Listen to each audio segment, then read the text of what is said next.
It's been 12 months since Russia invaded Ukraine, a challenge to the global order not seen since World War II. A signal to the world that Russian President Vladimir Putin's ambitions lie beyond his country's borders. Not only was the attack a step toward expanding his global influence, but a manifestation of his own obsession with Ukraine. In his view, it belongs to Russia. Many expected when the invasion began, Ukraine's capital would fall in days. But Ukrainians fought back, and they've continued to fight. In the next hour, we'll reflect on the year that has passed and what the future may be. First, we look back to the days before the first explosion. Then, people in Ukraine's capital, Kyiv, lived under a blanket of uneasy denial. NPR's Joanna Kakissis was there. I was walking around, everything looked like completely business as usual. You know, people walking around, shopping, going to cafes, streets were full of traffic, and nobody was like taping up their windows or putting up barriers in the streets or anything like that. People were absolutely living their lives. But just beneath the surface, I think if you went to certain people and spent enough time with people, you would notice something was off. A widespread attack into Ukraine by Russia could happen at any hour now as Russian forces are massing on three sides of the country. Is this an act of war or the continuation of the same conflict that's been happening there for the past 8 years? Ukraine's President Volodymyr Zelensky is trying to reassure his people. Потрібно видихнути, заспокоїтись. You need to breathe, calm down. There's no need to rush to buy buckwheat and matches. Breathe, calm down. Still, the anxiety quietly grew. In the days before the war, Joanna hiked with a Ukrainian friend, Misha Smetana. And we were walking up these steps and getting just this beautiful view of Kyiv. Kyiv's a city with just gorgeous architecture and parks, and we had this panorama view. And I saw that, Misha stopped as we were walking up one of these steep steps, and he was out of breath. And I thought that was weird because he walked the hills of Kyiv like every day. But when I looked at him, it looked like he'd seen a ghost. I mean, his face was white, and it was like a chill had passed through him. And he said, I don't know, Joanna. I can feel it in my bones that something really terrible is going to happen. It just feels like these are our last days of life as we know it. It was chaotic. I mean, people were running over with their children, largely women and children. Some mothers were actually just giving their children to friends on the other side of the border and going back to support their husbands. And I saw grandparents coming over with grandchildren, in many cases with mothers choosing to stay back with their husbands. And those were really wrenching moments to see children crying. Obviously, they're with their grandparents, but they've just been ripped away from their parents, and they're going to this new country. But it was a crush to get the most vulnerable people out of Ukraine. I remember meeting these elderly women, and one of them had just had her leg amputated, and she said, they made me leave. I was just waiting for my prosthetic leg to come, and I had decided that if the Russians invade, I'm going to beat them with my prosthetic leg, and I want to be back. I want to be back in my hometown. And she lived somewhere in Western Ukraine, and she was defiant. She was like a warrior to the core, and had been taken out by force by her daughter, who was worried about her because obviously she can't walk, but she didn't want to leave. I remember we were getting into Poland around the same time, and I was at a train station, and a train comes in, and this guy gets off, calls himself the Big Lebowski because he loves that movie. What's your name? I prefer to call myself Lebowski. You prefer to call yourself Lebowski? Yes. And he was one of the only young men, because he wasn't 18, that I saw among these women and children and older people. And he said I had to make a choice. Do I stay behind and fight with my father? Or do I leave with my mother? I had to leave because I didn't want my father or me to possibly see each other die in the most horrible ways. And he ultimately chose to leave with his mother. You shouldn't have to think about that at 16. Well, I did. Everything Ukrainian officials said was not going to happen was now happening. Now, this wasn't the wartime government of today. The Ukrainian president, Volodymyr Zelensky, was not that popular, and his government said the U.S. was stirring the pot by trying to warn the world of an attack. In the month before the war, NPR's Mary Louise Kelly spoke to Yana Yarosh, a 32-year-old in Kyiv. Are you confident in the government here? Are you kidding me? No. That's a good joke, actually, to be confident in the government. No. Personally, I do not trust what they say. NPR's Frank Langfitt. The message from the government was this isn't happening. And maybe 10 days before the invasion, I was in Kherson, and President Zelensky was there. Suddenly, he comes out, he's standing on the street, and it's not professional at all. Somebody puts a table out, we put our mics out, and what you get is not remotely the leader that the rest of the world has gotten to know over the last 11, 12 months. That's why I can't answer you very simple. It's not simple. It can be each day. He was easily flustered. He has real trouble convincing people that the Russians aren't going to invade. He gets into an argument with a Fox News reporter who gets the better of him. I didn't say wrong. The translation was wrong. I didn't say the word wrong information. In English. I said. And it really felt like amateur hour. And I got to tell you, among the reporters there, certainly among probably some of the Ukrainians as well, there was a real sinking feeling. Like, if this comes, this could be really bad. That's it. Thank you, sir. I do remember meeting a lot of Ukrainians in the early days of the war who, just before the war, didn't like him, talked about corruption in the new administration, and then they were like, but he stayed. Yeah. I think everybody remembers that video in the first couple of days where he says, we're all here. And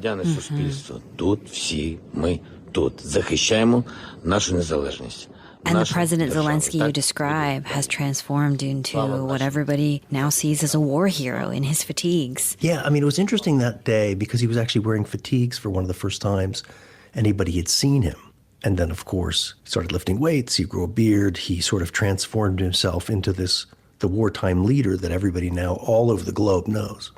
Zelensky transformed, and so did the country. Civilian-run checkpoints formed overnight with piles of sandbags and makeshift barricades in the road. Paranoia permeated neighborhoods as people searched for Russian collaborators, what they called saboteurs. Students signed up to fight, painters became Molotov cocktail makers, welders donned fatigues. The country was at war. And what's remarkable is you see an entire country change on a 24-hour cycle. Yeah.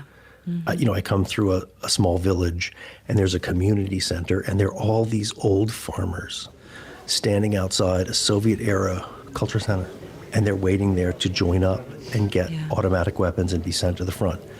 Obviously, none of these people have ever done anything like this in their lives.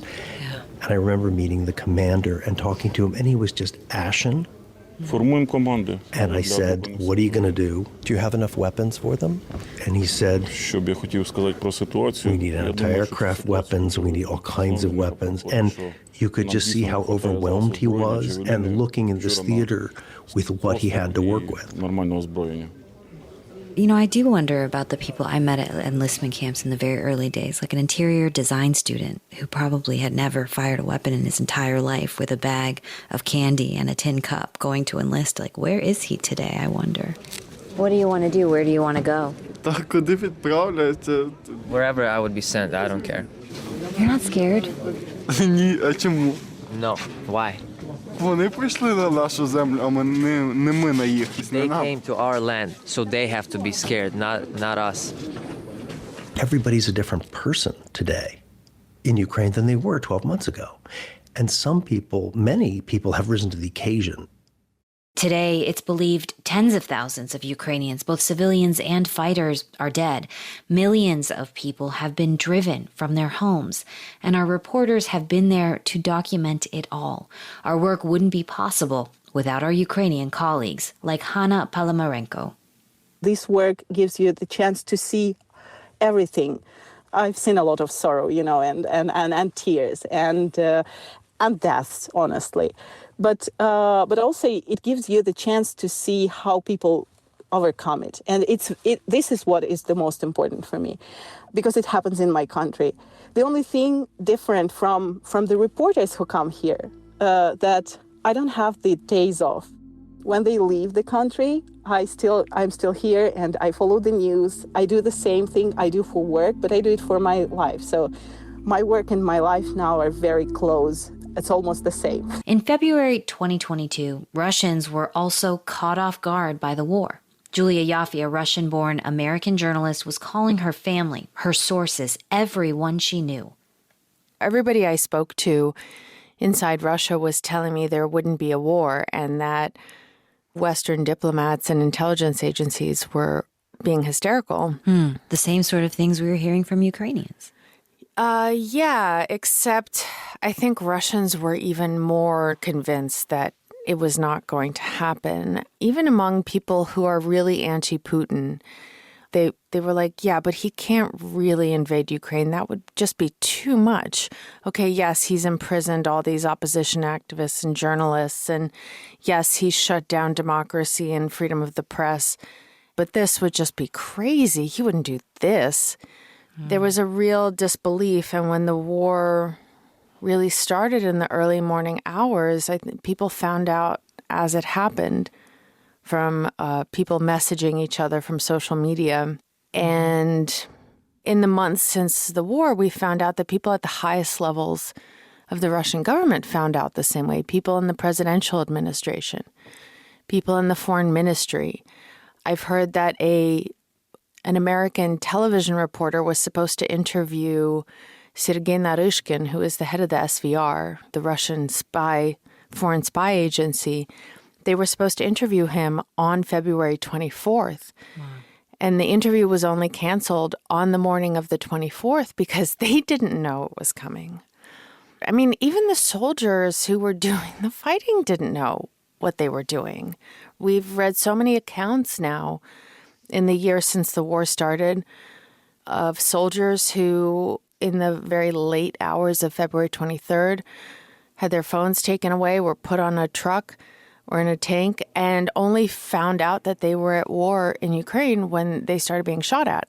It's been a year now. From inside Russia, how is this war being viewed? There are a lot of people who support the war.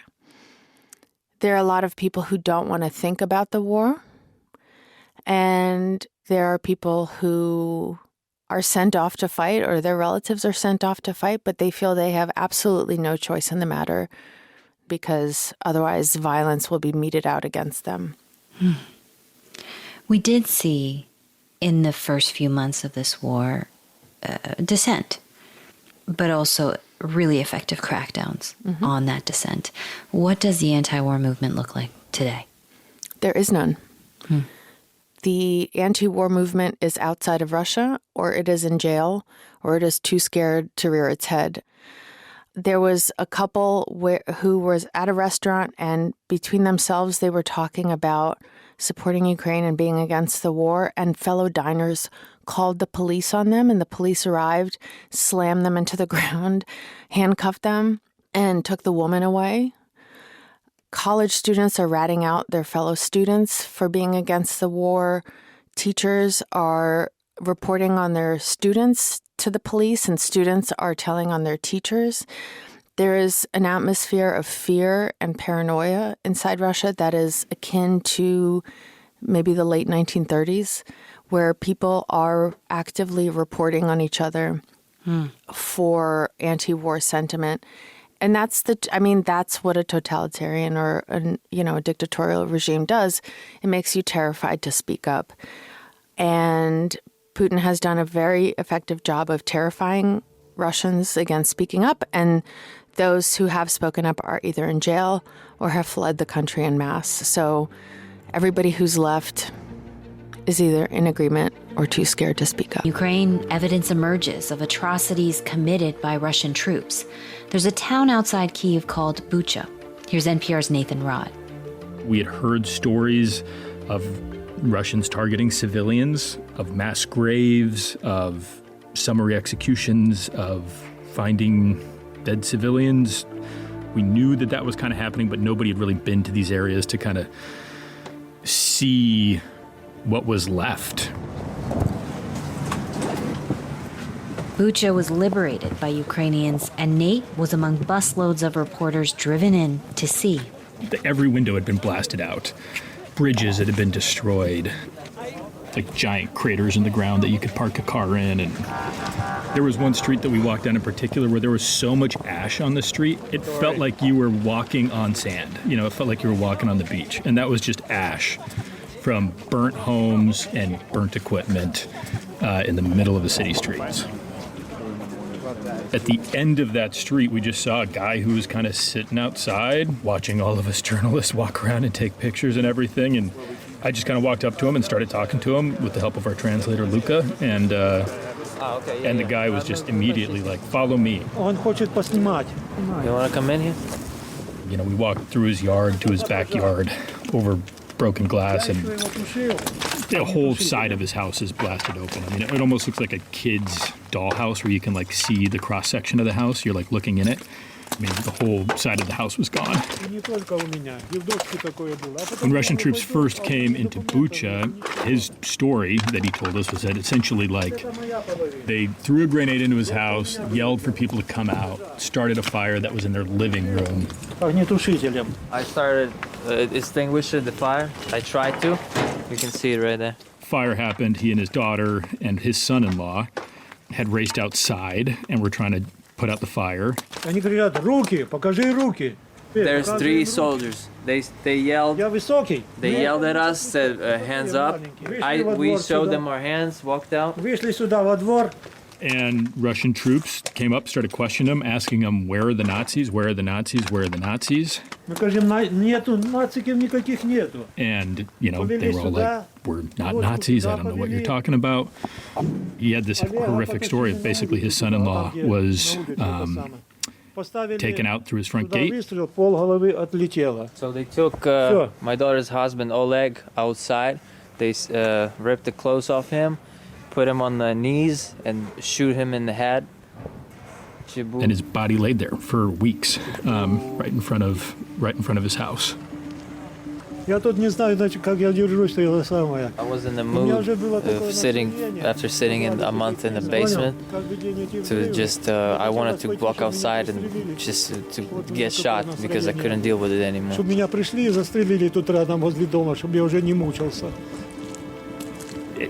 The language war crime was being used everywhere.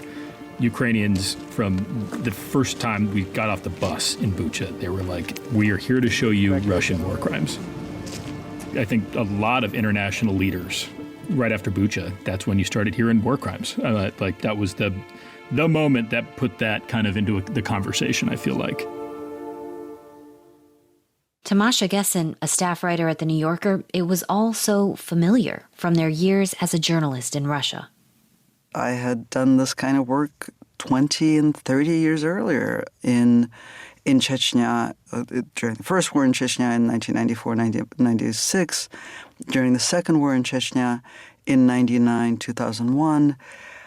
And I had seen Russian troops behaving this way, and I had interviewed survivors of Russian war crimes who had told the same kinds of stories in Chechnya as they were now telling me in Ukraine. And I knew that it is normal for the Russian military to behave this way. This is how Russia prosecutes wars. This past year, Gessen heard those stories again in the Kyiv suburbs of Bucha and Irpin. The people I was interviewing, for the most part, were not wealthy at all. They were poor people. They were not the gentrifiers. They were the gentrified of Bucha and Irpin. And it made perfect sense once I thought about it. People who had the means left as the Russian military advanced. People who had the experience of traveling left as the Russian military advanced. Mm-hmm. And so war crimes disproportionately happened to the poor. Not exclusively, but disproportionately. And so the people who survived war crimes in the aftermath are also completely financially devastated. Mm. They are in extreme need. They have been plunged into total poverty. And what they actually want to see is compensation. When it comes to accountability, what does that look like? Can it go as high as Putin? And is there a way to hold the president of Russia accountable? So for some people, it's most important to see Putin and people who actually gave important orders prosecuted. Mm-hmm. That's not going to happen unless Russia is militarily defeated. I think for some other people, it is more important to see the people who pulled the trigger, the people who personally fired rockets at apartment buildings, the people who personally tortured, raped, and executed civilians to be prosecuted. There's an argument that that's not so important because they're not in charge. They're just part of this giant sort of organism that carries out aggression. But there's a counter-argument that the whole reason that this is possible is because individuals are never punished. I mean, Russia has, you describe, documenting these same kinds of crimes in Chechnya. Then again, they happened in Aleppo, and there has never been accountability or a red line crossed that the world has reacted to in this way. Why? The facile answer is that the world doesn't care as much about Chechnya, which is Muslim, an obscure part of Russia. I'm afraid the same can be said of Syria. The world doesn't care as much about people perceived as non-white and Muslim. I think that there's a lot of truth to what I just said. I don't think it's not the complete answer. Yeah. It also has a lot to do with opportunity. It was nearly impossible for international investigators and journalists to get to Aleppo, to get to Chechnya during the second war in Chechnya. The Russian human rights group Memorial did bring a number of cases to the European Court on Human Rights against Russian war criminals in Chechnya and won some of those cases. But the International Criminal Court has no jurisdiction over what Russia was doing and what is legally its own territory. So part of it is access, part of it is jurisdictional issues. Ukraine is, it sounds horrible to say it, but there's in a way an opportunity to finally hold Russia accountable for what its military has been committing systematically for at least 30 years. Alexandra Matviichuk is the head of the Center for Civil Liberties, which won a Nobel Peace Prize for documenting war crimes in Ukraine. In this war, all Ukrainians know that we are fighting for freedom and for democracy, and we are paying the highest price for this chance. Now, Matviichuk's work is also about protecting the values of her country. The longer the war drags on, she says, the greater the risk of becoming a mirror of the opposite side. Putin tried to attempt the whole world, not only Ukrainian, that rule of law, democracy, and human rights are fake values.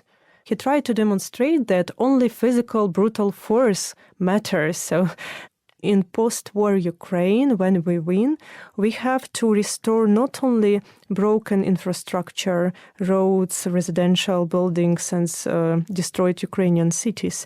We need to restore the human belief that rule of law is essential. Ukraine must, she says, win the war of values. In order to do it, we need to demonstrate justice, because then we will be able very honestly to say that, yes, it was a period of temporal law disorder when nothing worked and even the whole UN system couldn't stop Russian atrocities, but we fix it. We punish war criminals because rule of law is essential and justice is possible, even though delayed in time.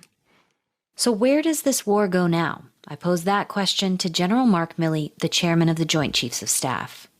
Now, Putin has shown no signs that he's interested in ending it. And in fact, it seems like he's more determined than ever, despite U.S. sanctions, Russia's economy's rebounding. Despite the way that Ukraine has repelled Russian forces, they haven't given up. They've annexed more land, the Russians. So what lever have you not pulled yet that you could pull to get Putin to give up, to change tack?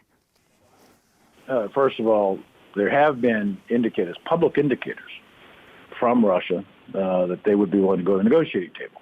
And then they said, under the conditions that the areas that they have occupied become Russian territory.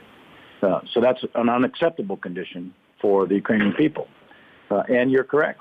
Putin has not indicated any sense of a willingness to give up his objectives, except to say that his initial objective was to overrun the country of Ukraine and to topple the Zelensky government, seize the capital of Kyiv, all of which he failed to do. So he has actually adjusted his ambitions down to remain in control of those currently Russian-occupied areas. So we'll see. And I think that the battlefield, as difficult as it is, and as bloody as it is, and as high casualty producing as it is, I think is something that's going to play a very major factor in both President Zelensky and President Putin's calculations as to whether or not they go to a negotiating table and when and under what conditions. What Putin has shown is he has no problem losing people in this war. If this is a war of attrition and Russia has more people, then does Russia in the long term win a war of attrition? Hard to say. Russia is a bigger country, a large army on paper. However, I would tell you that Russia has suffered really significant casualties, killed and wounded, and they've suffered a lot of leadership casualties, especially at the junior officer level, the company commander, battalion commander level. And their morale is not high. Their training is very, very poor. They're conscripted. I think he put out a call for 200,000 or 300,000 troops. Those troops receive very, very little training. So whether or not Russia is able to accomplish whatever it is that their objectives are, or they've been adjusted to, I think that's very much in doubt from a military perspective. Now, Ukrainians talk about an all-out victory, taking back every piece of land that's been annexed by Russia. Is that possible? From a military standpoint, if you look at the number of Russian forces that are in Russian-occupied Ukraine, this is a very, very, very difficult military task, and it should not be underestimated. On February 24th, 2022, did you expect that in a year you would be talking about a war of attrition between Russia and Ukraine? As I look back, one of the comments I made to a very senior Russian prior to the invasion, trying to persuade, and I failed to persuade him not to invade, but told him that the Ukrainian people are going to fight you, and they're going to fight you hard. The Ukrainian people have been free since 1991. And if you look at someone who is my age, 64, they were in their 30s at the time Ukraine became free. So they were probably leaders of the movement to free Ukraine. And they do not want to be occupied by a foreign power. And what I had said at the time was, you might get into that country in 14 days, but you're not coming out. You're going to have body bags going back for 14 years. It's going to be a bloody, bloody affair. And that's what it turned out to be. Now, I don't think this war is going to last 14 years per se, but Ukraine is not going to quit, nor should they. There's a lot at stake here. For Ukraine, it's an existential fight, and it's imperative that Ukraine remain free and independent and sovereign. That's in the interest of, obviously in the interest of Ukraine, but it's in the interest of Europe. It's in the interest, really, of the world. There are many people who dispute that, but I think that's a fundamental principle for which this war is being fought. Coming up, we hear the reflections of Secretary of State Antony Blinken, then take a look at the implications of Ukraine's war on the global economy and also the fears of another possible invasion by a different global power. This is an NPR special report, Russia's war in Ukraine 1 year on. Stay with us. This is an NPR special report, Russia's war in Ukraine 1 year on. I'm Leila Fadel. Today, more than 8 million Ukrainians are refugees scattered across Europe. More than 5 million are internally displaced in their own country. And there's no clear estimate on how many Ukrainian civilians and soldiers have been killed, but tens of thousands are believed to be dead. We asked Secretary of State Antony Blinken what the world's responsibility is to Ukrainians at this moment. The Ukrainians, because of their extraordinary courage and resilience, have done a remarkable job, not just in repelling the aggression, but taking back a significant amount of territory that was taken from them since February 23rd of last year. Right now, it is in many ways, horrific war of attrition with terrible losses, and we see huge losses on the Russian side. I think here's the challenge: no one wants peace more and more quickly than the Ukrainian people, because they're the ones who are suffering from this aggression. But it also has to be a just peace and a durable peace. It has to be a peace that reflects the principles of the United Nations Charter, that preserves Ukraine's territorial integrity. Because if we ratify the seizure of land by another country and say that's okay, that will open a Pandora's box around the world for would-be aggressors that will say, well, we'll do the same thing and get away with it. There was one Russia expert we spoke to, and a lot of Ukrainians we spoke to and Ukraine watchers who say the U.S. has done a lot, billions of dollars in aid and weaponry for Ukraine, but it has not been decisive and it has not been enough. And that ends up being a win for Russia in the long term if it keeps going. Do you agree with that assessment, or can you respond to that assessment? So from day one, as I said, what we've tried to do, and not just us, dozens of countries around the world, we tried to make sure that the Ukrainians have in their hands what they need to deal with the Russian aggression. And we put in place a pretty remarkable system by the Secretary of Defense, Lloyd Austin, to coordinate the efforts of dozens of countries when it comes to supplying Ukraine with what it needs. And if you look at the evolution of that, it really has been remarkable in making sure, again, not just that they have an individual weapon in their arsenal, but that they're trained to use them, that it can be maintained. It doesn't do a lot of good if you give them a very sophisticated weapon system and in the absence of maintenance, it falls apart in a week. And then the way all of this is used is very important too, and one of the things that countries are doing now is training Ukrainian forces. But none of that is like flipping a light switch. It takes a very strong coordinated effort.